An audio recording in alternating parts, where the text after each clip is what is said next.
नमस्कार. तू हे रे माझा मितवा ह्या सिरियलच्या आजच्या भागात आपण पाहिलेलं आहे. इथे ईश्वरी येते अर्णवला पाठीमागनं घट्ट अशी मिठी मारते. आत्ता घडलेले सगळे प्रसंग त्यातनं ताईला सावरणं हे सगळ्या गोष्टी कौतुकास्पद वाटतात ईश्वरीला आणि आपण ते दोघंजणं मिळून नक्कीच करून दाखवू. ताईला या सगळ्या संकटातनं बाहेर काढू, तिचं छान काळजी घेऊ, तिच्या बाळाची पण घेऊ असं म्हणत इथे अर्णवला ती म्हणत असताना अर्णवचा धक्का इथे ईश्वरीच्या हाताला लागतो. हात दुखला म्हणून ती जोरात रागवते. तुम्हाला आठवत नाही का माझा हात दुखतो अजून बरा नाही झाला आहे नीटसा तो. इथे तो सॉरी म्हणू लागतो आणि मग ईश्वरीच्या हाताला छान मलम लावण्यासाठी तिला बसवतो. मग मलम आणतो तिच्या हाताला छान प्रकारे तो मलम लावून मॉलिश करताना तिला सॉरी म्हणू लागतो. तर ती एकटक का कुणास ठाऊक एका विचारात गुंग झालेली असते. तिचं ते गुंग झालेलं रूप पाहून तो तिला विचारू लागतो. इकडे मात्र आपल्याला पाहायला मिळणार नम्रताच्या मनात जळफळाट निर्माण झालेला आहे. तिचा तो त्रागा आता सगळ्यांसमोर दिसू पण लागला आहे. खरं तर सगळेजण ईश्वरीचंच कौतुक करतात. अगदी चहा जरी केला ना तरी ईश्वरीच्या हातच्या चहासारखा नाही झाला, थोडी साखर जास्त पडली, हे सगळं बोलून दाखवलं जातं. ह्या गोष्टीने तिला सगळ्या गोष्टी आठवतात आणि ती स्वतःचा त्रागा करून घेते. माझं नवीन लग्न झालं, माझं मात्र कुणालाही कौतुक नाही. ईश्वरीचं सतत कौतुक होत असतं. ह्या गोष्टीने तिचा जळफळाट वाढतच चालला आहे. अगदी तो तिच्या मनातला जळफळाट ती आता आकाशला इथे बोलूनही दाखवते. तर आकाश म्हणतो, अगं अर्णव आणि ईश्वरीची जोडीच खूपच छान आहे. ईश्वरी जेव्हापासून घरात आली तेव्हापासून घराचं वातावरणच बदलून गेले.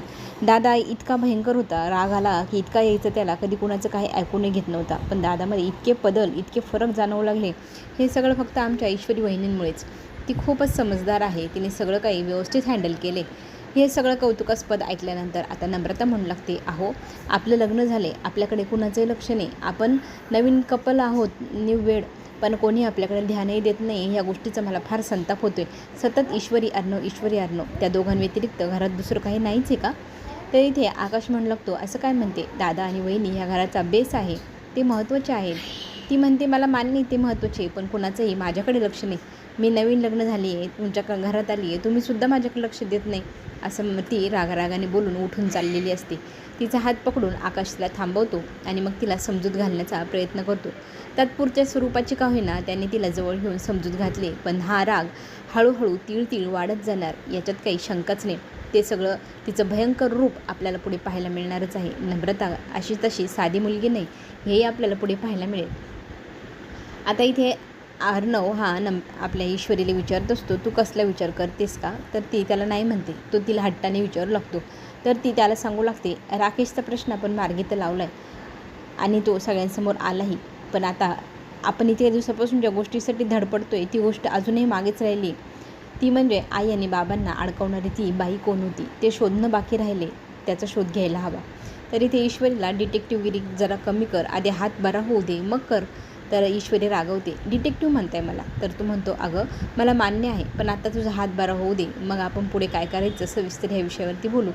तितक्यातच त्याला कॉल येतो आणि इथे राकेशची बेल करण्याचा कोणतरी प्रयत्न करते. हे कळल्यावर तो म्हणतो की बेल वगैरे काही होऊ द्यायची नाही आपण, कारण त्याची बेल जर झाली, तो जर पुन्हा बाहेर आला तर तेच सगळे त्याचे नाटकं सुरू होतील. त्याने कितीतरी लोकांना त्रास दिला आहे, त्या सगळ्या गोष्टीचा बदला आपल्याला घ्यायचा आहे. त्याला आज मोकट सोडून चालणार नाही. तो पुन्हा एकदा सगळ्यांवरती हल्ला करू शकतो.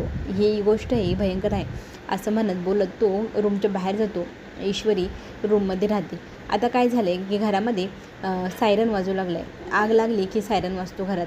तर हा धूर झाल्यामुळे सायरन वाजलेला असतो. तर कसं काय वाजतो आहे म्हणून सगळेजण इकडे तिकडे पाहू लागतात. तर इथे नम्रताचं लक्ष हे अंजलीच्या खोलीकडे जातं आणि मग ती तिकडनं पाहते धूर येतो आहे बाहेर.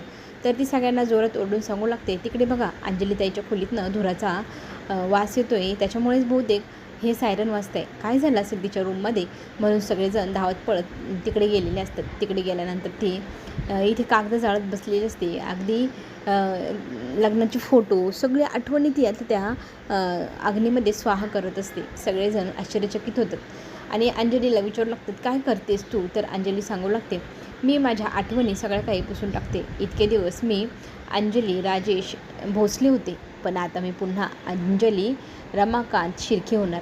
मला ह्या सगळ्यातून आता बाहेर पडायला हवं. मला नवीन आयुष्य माझं सुरू करायचं आहे, माझ्या मुलीसाठी, तुमच्या सगळ्यांसाठी. मला पुन्हा नव्याने उभं राहायचे, खंबीरपणे उभं राहायचे आणि ह्या राजेश नावाच्या राक्षसाच्या तावडीतनं मी सुटले.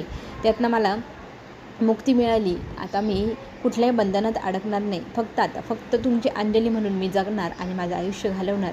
माझ्या बाळासाठी, तुमच्या सगळ्यांसाठी मी माझ्या आयुष्यातनं या व्यक्तीचं नाव गाव सगळं काही पुसून टाकलेलं आहे. अगदी मंगळसूत्रसुद्धा ती त्या अग्नीमध्ये स्वाहा करून टाकते आणि तिचं आयुष्य नव्याने ती सुरुवात करणार असं सगळ्यांना वचन देते.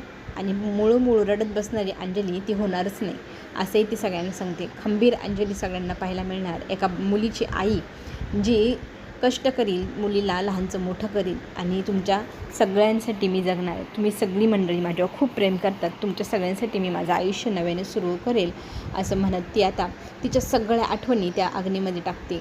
आणि अर्णवजवळ जाऊन आपली आई माझ्यावर खुश होईल ना मी अशी राहिली तर, आणि लगेचच ती त्याला मिठी मारते आणि आपल्या बहिणीला कौतुकाची थाप पाठीवर ठेवत, खूपच तू लवकर उभी राहिली, ही गोष्ट खूप चांगली आहे. खरंच तू अशीच सगळ्यांच्या पाठीशी खंबीर उभं राहा.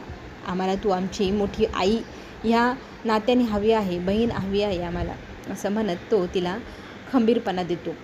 आता नंतर आपल्याला पाहायला मिळणार नेहमीप्रमाणे आपली ईश्वरी मोबाईलमध्ये दंग असते रील्स पाहण्यात.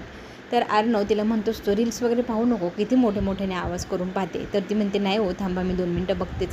तर तिचा आवाज काही कमी होईना. तर आपल्या अर्णवने अलेक्साला व्हॉईसने मेसेज केलेला आहे की पार्टी सॉन्ग लाव. तर तिने जे सॉन्ग लावले ते पूर्ण रूमभर आवाज गरजू लागला. त्या आवाजाने ईश्वरीला तिच्या मोबाईलच्या रील्सचा आवाजही येईन असं झाला.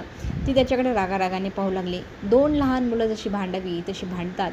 आता इथे पर्याय काढला आहे आपल्या ईश्वरीने. तिने हेडफोन कानात घातले आणि ते आता अर्णवच्या कुठल्याच गोष्टीकडे लक्ष देत नाही. तर अर्णव तिच्या कानाजवळ जाऊन सांगतो की मला ब्लॅक कॉफी हवी. तर इथे ॲलेक्स सांगते without sugar, without milk and असं काहीतरी बोलते ती. तर इथे बघ माझ्या मनातलं ॲलेक्साला कळतं असं अर्णव ईश्वरीला म्हणतो. तर ईश्वरी राग भरते, तुम्हाला तुमच्या ॲलेक्साचं मनातलं कळतं, तिला तुमच्या मनातलं कळतं, बघा बरं ते आणून देते का, मी काय तुम्हाला कॉफी आणून देणार नाही, तुमच्या ॲलेक्सालाच सांगा कॉफी आणून द्यायला. आता इथे अर्णव हसू लागतो आणि म्हणू लागतो, अगं गॅजेटवर राग भरतीस तू, अगं ते साधं एक गॅजेट आहे. दोघंजण हसू लागतात. आता पुढील भागात आपल्याला पाहायला मिळणार अर्णवला एक कॉल आलेला आहे.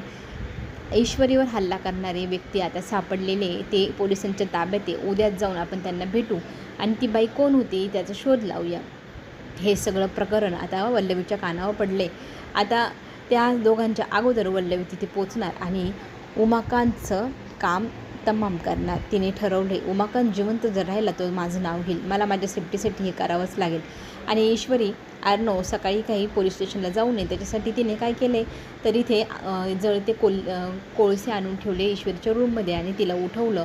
ती त्या बाईच्या मागे धावू लागते. तर ती जोरात उठून पळत असताना तिच्या कॉटच्या खाली कोळशी होते जळते, ते तिच्या पायाला लागले. तिच्या पायाला प्रचंड चटका बसला. त्या चटक्याने तिचे पाय होरपळले.